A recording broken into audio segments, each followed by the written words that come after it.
Salut la compagnie, c'est Jules Melon et aujourd'hui dans un Ciné Critique, je vais vous parler d'un film français qui fête ses 40 ans, sorti donc en 1985, Prof, ou plutôt P-R-O-F-S en mode acronyme, référence au MASH de Robert Altman, que je n'ai toujours pas vu d'ailleurs, mais qui visiblement est une grande référence ici pour le réalisateur Patrick Schulman, dont je découvre totalement l'univers ici. Il est d'ailleurs également co-scénariste et auteur de la bande originale, avec de la musique expérimentale, et visiblement, vu ce brûlot ici présenté, il était très anticonformiste, voire anarchiste.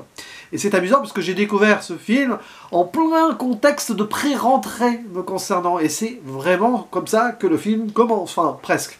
Première scène en tant qu'adulte, parce qu'il y a toute une intro enfant, là, bizarre, sur laquelle je vais revenir. Et au casting, nous avons dans les rôles principaux, déjà Patrick Bruel, qui déjà était fan de poker, visiblement, ça m'a beaucoup amusé.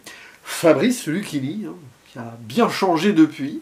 Laurent Gamelon et Christophe Bourseiller. Ça, c'est pour donc les 4, on va dire, enseignants qui vont être rentre-dedans dans le système.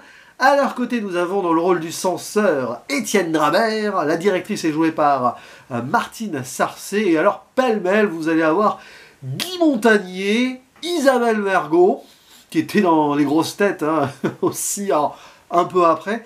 Isabelle Mergo a gardé de très mauvais souvenirs de ce film. Je reviendrai sur ces points-là après, et d'autres prestations telles que faites d'ailleurs par Anne Fontaine, qui est réalisatrice. Il y a Camille de Casablanca, elle aussi réalisatrice, fille d'Alain Cavalier, elle est très mauvaise dans le film, c'est pas de sa faute probablement, mais voilà, etc., etc. On peut citer aussi le prof qui ressemble à Karl Marx, parce que c'est peut-être drôle, peut-être le gag dont les gens se souviennent le plus. Lui, c'est l'acteur Jean-René Gossard, voilà. Et donc c'est une comédie très engagée sur le papier, ou pas, ou oui, c'est une bonne question. En tout cas, ça va à l'encontre d'un certain système. Certains diraient que c'est du post-mai 68. Oui, peut-être.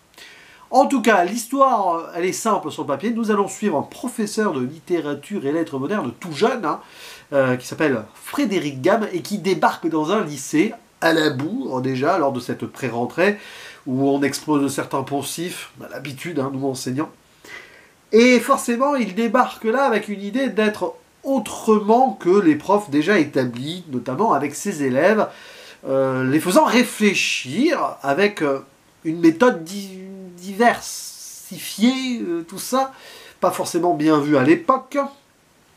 Et autour de lui, il y a tout un panel d'enseignants avec certaines caractéristiques, voire certains clichés ou autres stéréotypes, bien sûr, mais il a ces trois là avec qui il va se rapprocher. Le prof d'art plastique, un petit peu lunaire, c'est lui qui dit, après tout. Le prof de PS joué par Gamelon, et l'un des documentalistes, Christophe Bourseiller, et en face, il y en a qui sont beaucoup plus autoritaires, notamment le prof de maths joué par Guy Montagnier, la prof de physique-chimie complètement sadique, etc., etc. Et puis bien sûr, le censeur, voilà. Personnage qui représente l'autorité et un peu le sous-fifre de la directrice, qui est assez cool finalement, mais bon. Et évidemment, petit à petit, avec l'arrivée de ce Frédéric Gamme, l'ambiance au lycée va changer et il va y avoir une déconstruction de l'édifice scolaire de l'éducation nationale tel qu'on pourrait l'imaginer. Et petit à petit, ces 4 nouveaux associés, ces 4 mousquetaires qui jouent au poker dans la salle du CDI, vont essayer de se débarrasser, littéralement, des profs qui ne les plaisent pas, c'est-à-dire quasiment tout le monde autour. Et il faut les éliminer. Pourquoi pas? C'est radical, c'est radical. Et c'est très étrange comme film. En fait, c'est le genre d'œuvre qu'il faut recontextualiser, essayer d'analyser avec une réflexion particulière.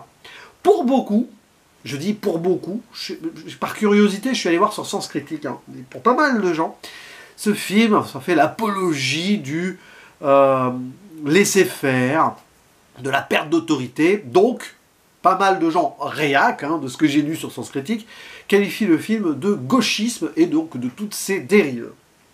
C'est pour ça que je disais post-mai 68 et tout. Au regard d'aujourd'hui, moi j'y vois plutôt un film réac. C'est pour ça que l'évolution du truc, beaucoup de gens issus de mai 68 aujourd'hui sont plus dans une ère post-réac. Je dis pas tout le monde, je fais pas de généralité, mais il y a des choses qui se passent. Et c'est vrai que là, avec ce qu'on voit là, nous avons une œuvre à double tranchant. Je vois le message libertaire, anarchiste, attention au côté libertaire aussi, parce que ça peut être autant de l'extrême gauche que le versant extrême droite, populiste, tout ce que vous pouvez faire autour de ça. Hein. Voilà, les choses évoluant. Bon, en gros, on tape sur tout. Jean-Yann en est un des exemples, hein, aussi au cinéma, mais c'est pas tout à fait dans le style Jean-Yann non plus. Ici, c'est moins subtil, j'ai envie de dire, dans les gags. On est plus en mode Les Sous-Doués, qui s'est sorti 4-5 ans avant. Mais bon, vous voyez l'idée, quoi. Ça tape un peu partout, ça prend les choses à la légère, tout en essayant quand même de dire, ouais, ben, l'autorité, attention. Oui, mais derrière, les quatre, ils agissent quand même avec une forme d'autoritarisme à eux, en l'idée de, on doit se débarrasser de ceux qui nous gênent. Finalement, dans un sens ou dans l'autre, peut-être que le metteur en scène voulait autant les questionner que l'autorité, je ne sais pas. Surtout vu ce qui peut se passer dans la conclusion. Quand je dis que je ne vais pas forcément faire de zone spoiler, on s'en fiche un petit peu sur ce genre de film, mais quand je disais que petit à petit le lycée allait se déconstruire, c'est qu'à force d'éliminer des profs, il n'en reste plus beaucoup à la fin. Mais certains vont s'éliminer ou voire s'auto-éliminer eux-mêmes, indirectement ou directement. C'est ça qui est passionnant. La relation avec les élèves aussi est intéressante. Je trouve que finalement, le truc le plus potentiellement réaliste ici, au vu des années 80, ce serait le rapport aux élèves. Et c'est peut-être ce qui va évoluer envers, enfin le rapport prof-élève peut-être, mais quand même il y avait des choses, bon, pourquoi pas. Et là-dessus, le film a des problèmes, forcément, que l'on ne voyait pas forcément à l'époque. Quand je disais qu'Isabelle Mergo avait très mal vécu la chose, c'est que même visiblement sur le tournage, etc., pendant la production, c'était compliqué. Mais ça renvoie parfaitement à ce qui se passe pour les personnages féminins du film. Ils sont tous maltraités ou montrés de façon négative.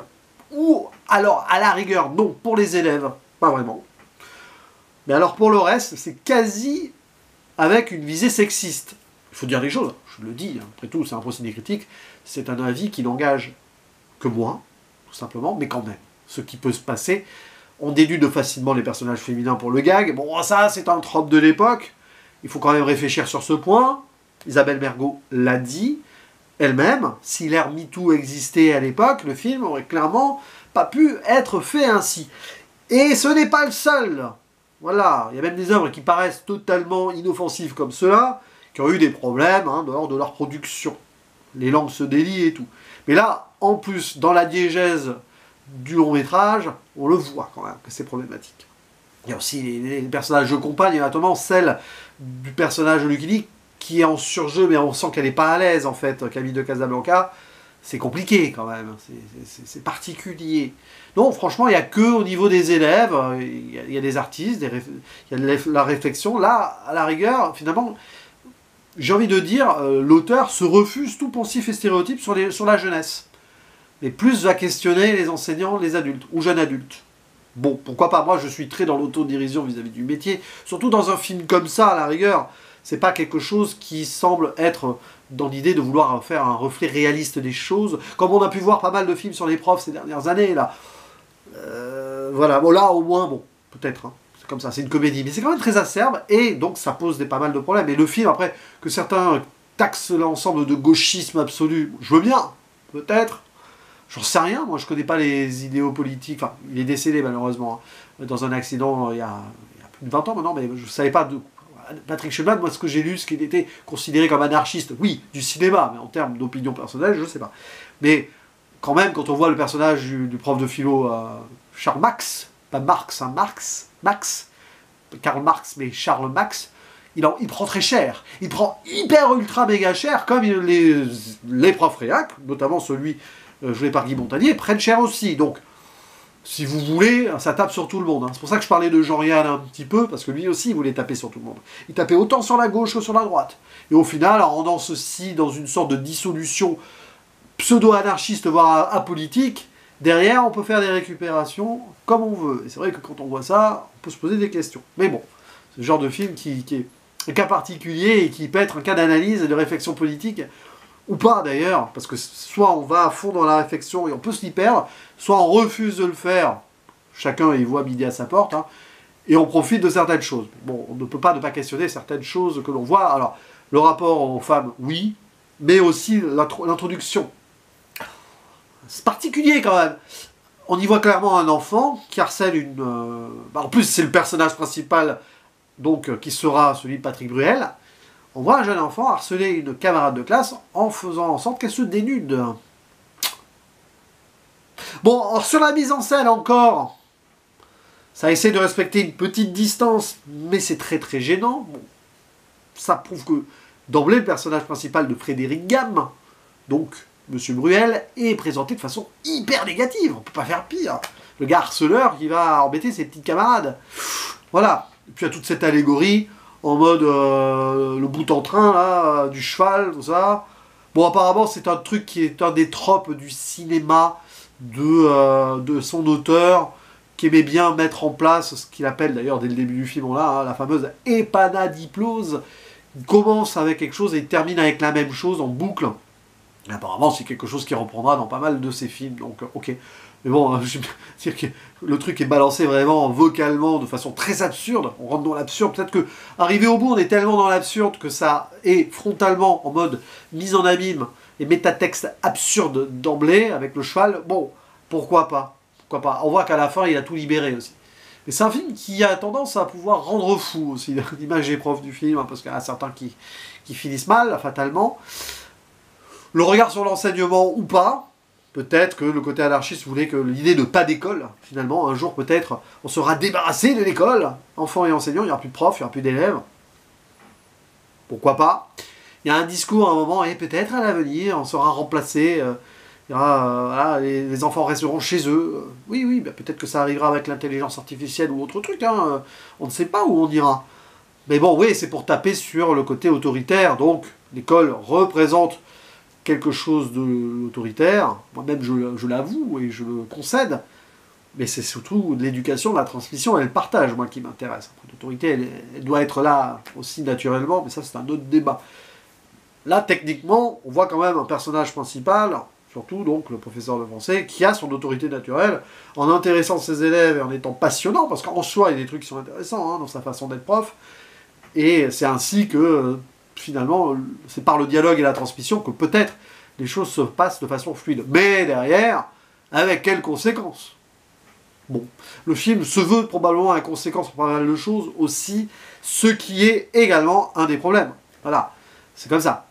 C'est un film qui m'a mis un petit peu mal à l'aise sur certains points, sans que je ne sois mis mal à l'aise moi par rapport à mon métier, c'est par rapport au message, certes à remettre dans un certain contexte, mais évidemment, ça va au-delà de la comédie, selon moi, à ce niveau-là. Parce que par l'absurde du rire et de certaines situations, il y a toute une réflexion et une philosophie qui émane. Alors je ne sais pas si c'était aussi le but, dans une lecture un peu plus profonde de Patrick Schulman. Je vous le dis, hein, je n'ai lu aucune interview, je ne sais pas comment il s'est exprimé par rapport à cette production-là. Mais on peut en dire ce qu'on veut de ce film. C'est ça qui est important. Une forme de liberté d'expression de toute façon là-dessus. Si vous trouvez que mon analyse est totalement à côté de la plaque, vous avez le droit de le dire aussi. Je ne sais pas. D'ailleurs, n'hésitez pas, vraiment, en commentaire, à me dire comment vous avez perçu cette œuvre, que ce soit de façon totalement récréative, hein, c'est possible. À l'image des Soudoués. Moi, les Soudoués, je l'ai vu plusieurs fois, je l'ai bien aimé. J'ai jamais eu envie d'avoir une analyse profonde dessus. La prochaine fois que je le verrai, probablement, ce sera le cas. Parce que c'est comme ça, c'est un défaut peut-être maintenant, c'est le défaut de la qualité de voir des films et de voir un peu tout analyser. Bon, mais si vous l'avez trouvé problématique, ou au contraire très pertinent, tout ça, dites-le moi ci-dessous, ça sera très intéressant. Je n'ai pas forcément cité d'autres gags importants et tout, il y a des stratagèmes, des complots, machin, à un moment, pourquoi pas, c'est plutôt bien pensé sur l'idée spatiale de certains gags, ça oui, ça rappelle un peu les Soudoués aussi. Je trouve qu'il y a des bonnes idées, notamment quand, voilà, autour du film Zéro de conduite de Jean Vigo qui est projeté, parce qu'il y a une histoire de ciné-club à un moment, ah oui, mais bon, MASH, et d'ailleurs, il montre hein, une affiche de MASH, peut-être que c'est mieux que Bergman, je sais pas quel est le message, je ne sais pas. Ah, ça veut déconstruire l'intellectualisme aussi, alors, ça me taperait dessus, ce film me taperait dessus peut-être. Mais voilà, cette idée Zéro de conduite en Jean Vigo, qui est un film très anarchiste aussi d'une certaine manière, pourquoi pas, mais il y a des trucs très intéressants qui se passent lors de cette projection. Bref, je m'égare ou pas, je vous laisse la parole ici, parce que je pense que c'est un cas d'école, sur mauvais jeu de mots, que ce film, donc c'est cool si on peut avoir une petite discussion dessus. Et je vous dis à la prochaine, ciao!